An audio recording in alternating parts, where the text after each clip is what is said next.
ago that one way actually, exploring, doing research on Moon and Mars, which are the two celestial objects that we are sort of focused in the next 20, 30 years.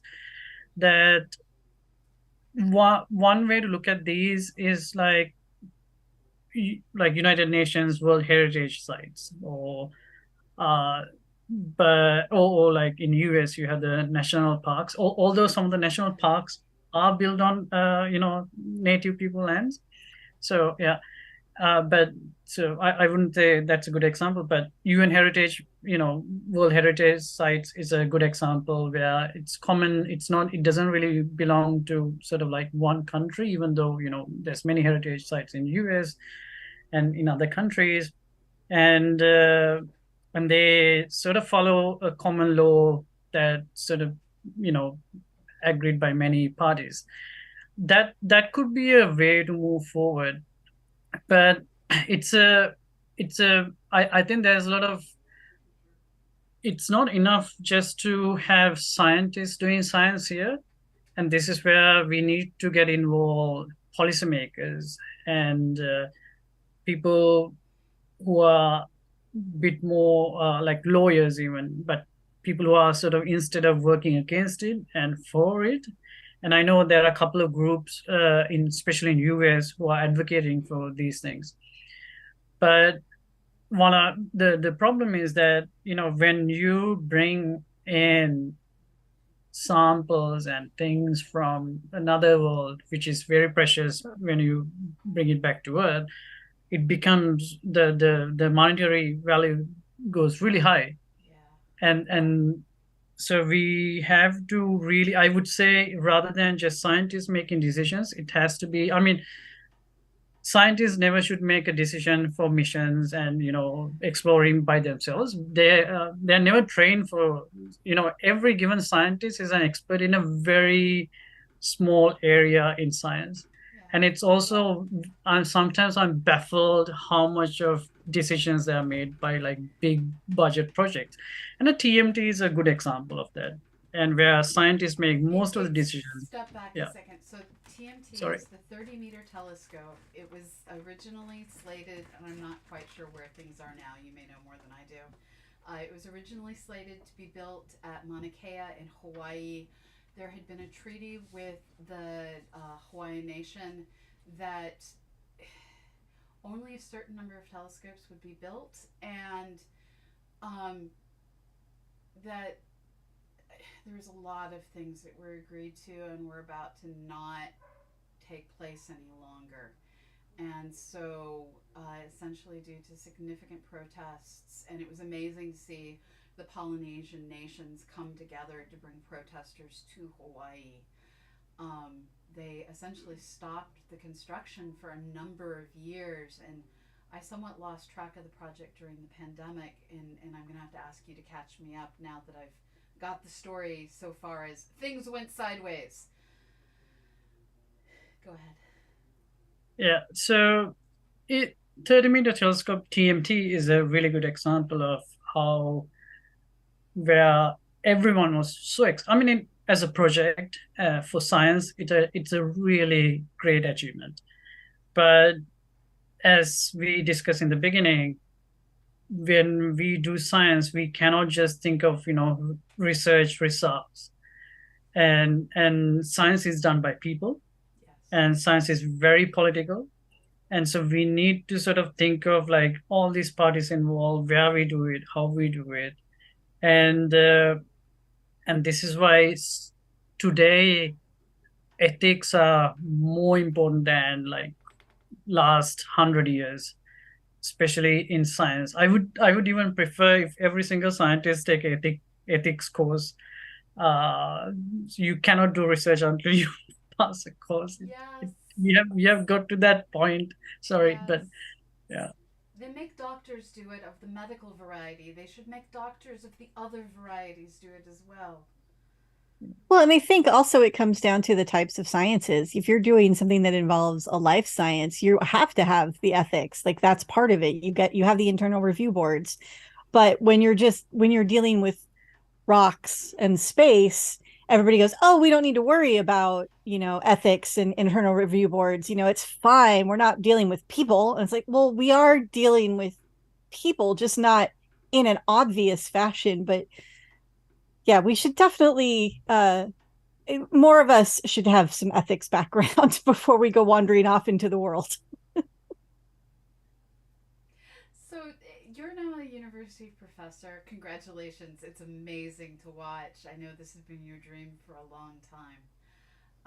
If you were to design the future ethics course that every space scientist of whatever ilk, planetary, aerospace, astronomy, had to take, what would that course look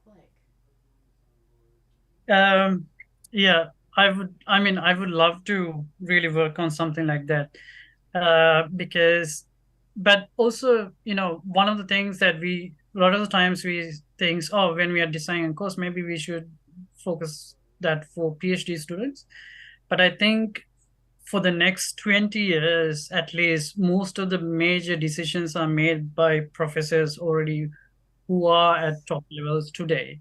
Yeah. And by the time a PhD student come to that level, it's going to take a long, long time. And so I think even if you are like a head of the NASA, like head of a space agency, it's still very relevant.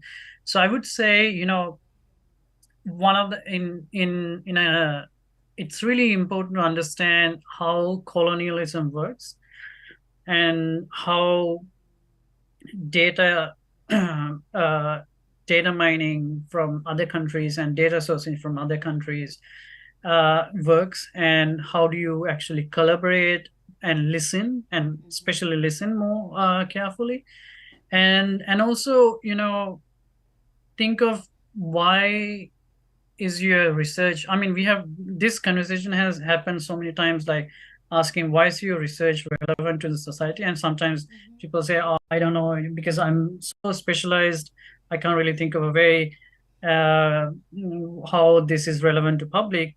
But public is essentially paying you to do your research, and which has been said many times. But I think we need to sort of, I would really include something like understanding how colonialism works, understanding how different cultures like indigenous background, who owns the land and who actually came before you.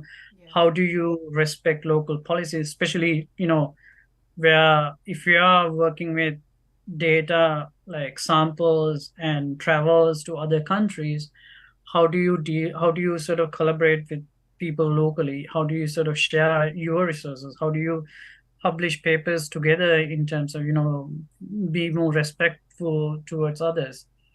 Those are the kind of things I would really include. And maybe if I can have 1 more minute, Yes. maybe also, you know not, I mean, this is really, I mean, I don't think this will happen in my lifetime, at least. We always think of, it's a race, like the first person to get there, like even the, I mean, Apollo mission is such a big deal, right? Yeah. So it's a one of the biggest, and it inspired so many people. And in fact, these men who landed on moon, they said, oh, we came here in peace, and the message was actually good, but message doesn't really reflect if you put a American flag, Yeah. and because American flag doesn't reflect humankind. And then if you look at all the space station, it's really important for every astronaut to have their national flag in their uniform, right? And all sorts of uniform. And this is mainly for, so the president of the country, or the people who are funding can say we have these people on. And so, but it's, I think, even the Apollo era and before that, it was such a race, the space race. And now we are back on a race, who goes to moon, who goes to Mars first, who's good. And going back to what you said earlier, Pamela, like the first colored person on moon, the star, and first female in the moon.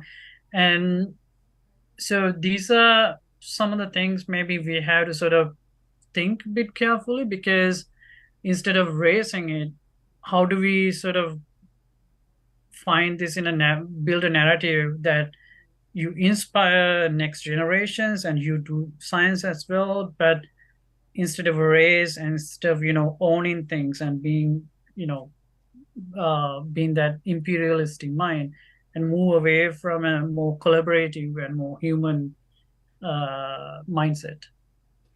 And it's really quite shocking how little multinational collaboration there is.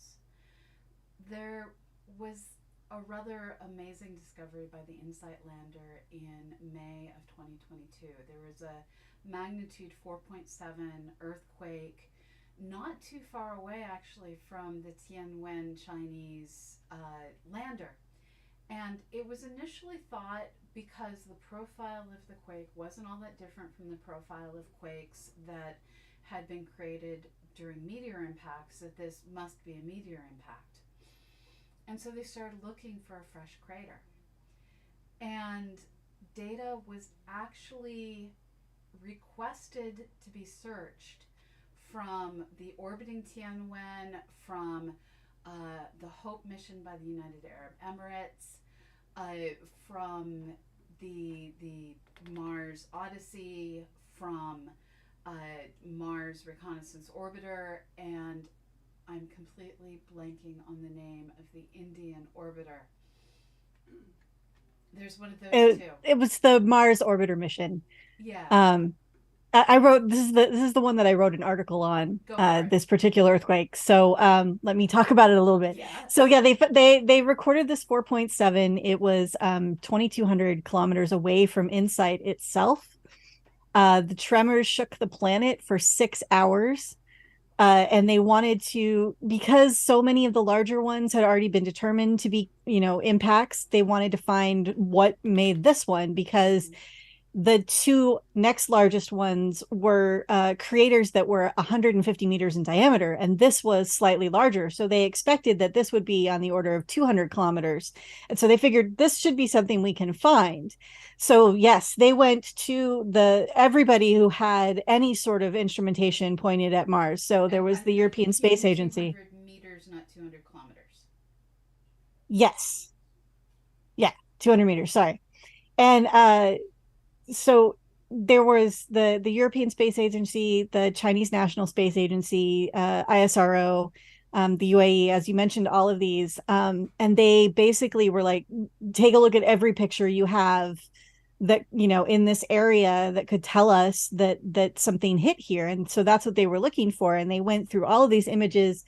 They it spanned from the near infrared, which was Mars Odyssey, and it went into the ultraviolet, which was the Hope Mars mission and NASA's Maven, with all of the visible stuff in the middle.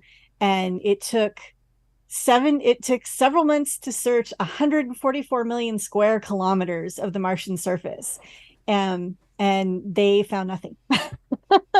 So this was actually kind of a big deal, because they didn't find a crater, they didn't find evidence of an impact in any way, shape, or form. So that has now led to this decision, that this realization that it's probably internal stress, and that there may be some sort of tectonic action going on in the subsurface of Mars still. So that's a really big deal. And they think that this is probably the first collaboration amongst all of these international space agencies to focus on one particular research question. So it was a very big deal, and they plan on doing it again. They're basically now saying, "Hey, we did it, so let's try and do it again with some other pieces of data." Now, while Mars quakes are a perfectly reasonable thing for everyone to get engaged around, in general, causing planets to shake shouldn't be the only reason all the nations work together. How do we work to get more voices saying, "Hey, let's plan things in parallel"? We see this currently with, like, the three Venus missions, one by ESA, two by NASA, that are planning complementary instruments. NASA and ESA have a history. ESA and Roscosmos, prior to the current war, had a history of working together. NASA and JAXA and ESA. But ISRO is such an amazing powerhouse up and coming. China is doing things on the first try that no one else has done on the first try. How do we truly make it one world working together for one scientific endeavor? Lena, I'm going to put you on Oh. the spot. Um, so I think it's a bit of a stalemate at this point because we don't really have so apart from building like something like International Space Station where a lot of countries came together Yeah. and still active and ongoing, and we haven't had sort of a smaller like not smaller, like a lot of these missions are done by collaborations between like NASA, ESA, DLR, and sort of and all that, and but we haven't had, and these are missions sort of or let's go and explore like a let's build a telescope to look at exoplanets and next big telescope, and or maybe let's send space missions to Venus, and a lot of these things are not really new, looking at new things in terms of, because we have done so many missions to most of these objects, and I think that's why if we are sending humans to sort of like Mars, that could be something potentially to bring everyone together, because you need something bigger as that to have everyone on board, and something completely new, and this is where I would say that you really need new set of laws and new set of ethics, new set of policies, and not the ones from the 60s and on that we are still using. And because also lawyers are much smarter, and there's plenty of loopholes in so many of these policies that were written in the 60s, and obviously, of course, I think any sort of policies, not just for space, they should be updated regularly because Mm-hmm. we are evolving such a fast rate. So I Yes. would say it to bring everyone together, it's probably really exploring, sort of like doing research on Moon or Mars, uh, but with new set of rules and new set of guidelines. It should be the approach to go forward. Yeah, I think the Artemis Accords are hurting more than helping, for the main Do you want to reason that explain what they're they are? um well, you're the one that talked about it and made and taught me. The Artemis Accords are basically NASA or the US government getting a whole bunch of different countries to sign on for a set of rules for landing on the moon, building the moon bases, claiming territory, and doing research. But you have to sign on as a country. So it's not, and if you don't sign on to it, then basically it's sort of, well, you're kind of waiving your rights to complain, which I don't like that. So it's putting a lot of countries sort of on their back heel, saying, you have to sign this or you don't really have any recourse. But one of the major things that's left out, of course, is that we won't talk to China about these kinds of things. We're happy to use the data that their scientists willingly share with us, but we won't work with them. And I think that is really hurting us as a scientific community. There is a lot of amazing research that comes out of China. There's a lot of amazing scientists. There's no issue with them coming to our scientific conferences and talking about their research or sharing their data. But when it comes to these big overarching projects, we have shut them out. And so I think we have a tendency to let the politics get in the way. And that is something I don't know how we fix. How do you get politicians to stop being themselves? I don't know. Yeah. Yeah, it's a real issue because we have folks that very much want to give everything away. Please just credit me. Attribution is enough. And then we have folks that are very much more, all right, so let's uh, give this person money to do this, and they're the only ones that get credit, and you have to ask their permission. And it's a continuum. There's people all along the spectrum. But as long as there are people who are more concerned about money and place of pride than distributing information and enabling possibility, I don't know how we change things. And it's where, like, there's this book a lot of people read as a child where there's this little girl named Pollyanna who's positive about everything. And little girls are given this book to read and they're told to be more like her. But then when you become an adult and you're like, I want to see people acting in the best interests of others, they're like, oh, you poor sweet summer child. And I don't know how, without sounding like a Pollyanna, we request a world where people put the potential and possibility to learn more and make things better ahead of personal. It's that Star Trek scene where Spock's against the glass saying the good of the many outweighs the good of the few. We need more Spock. I agree with girl.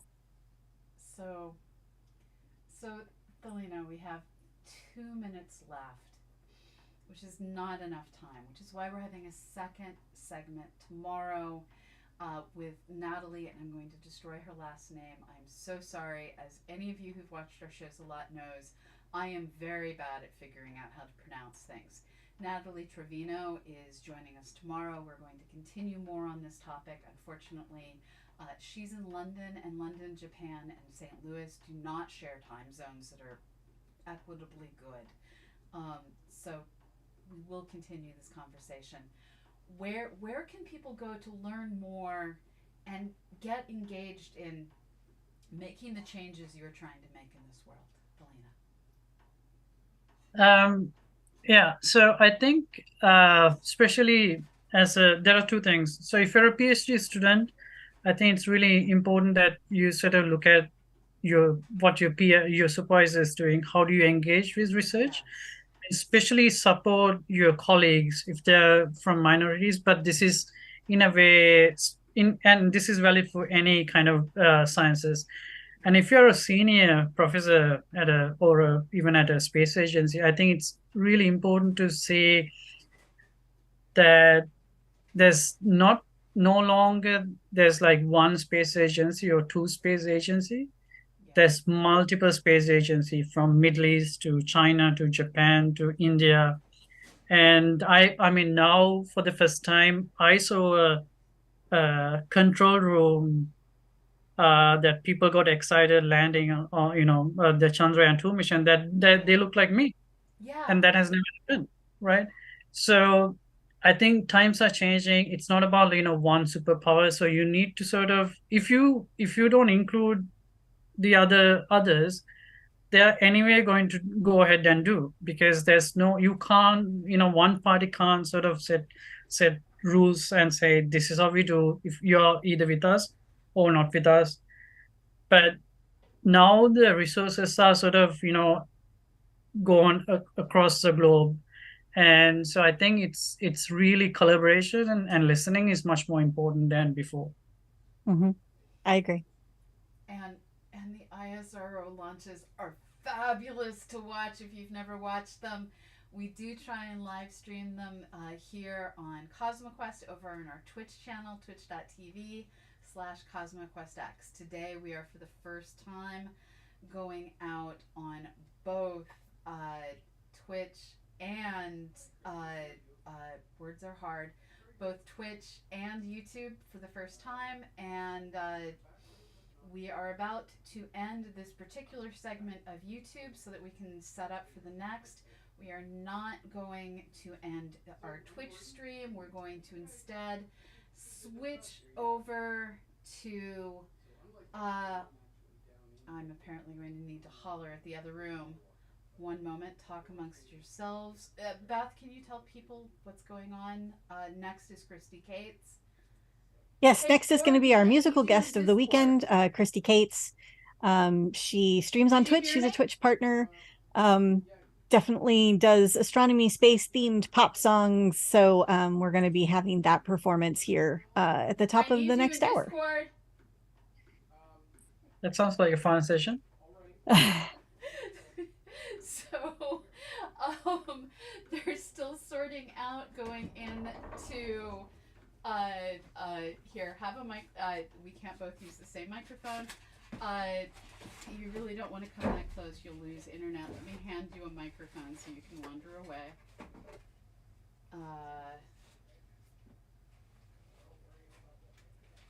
Here, take the microphone. Very confusing to Christy.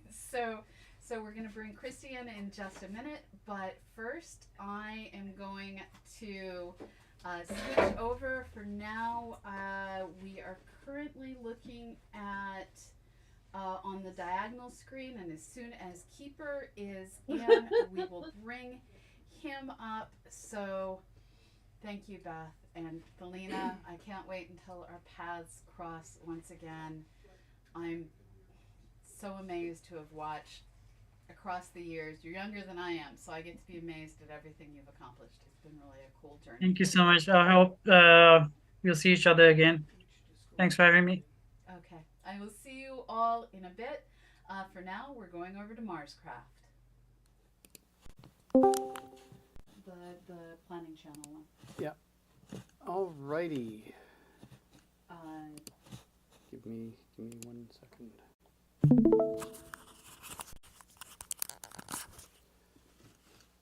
All right. So, hello everyone.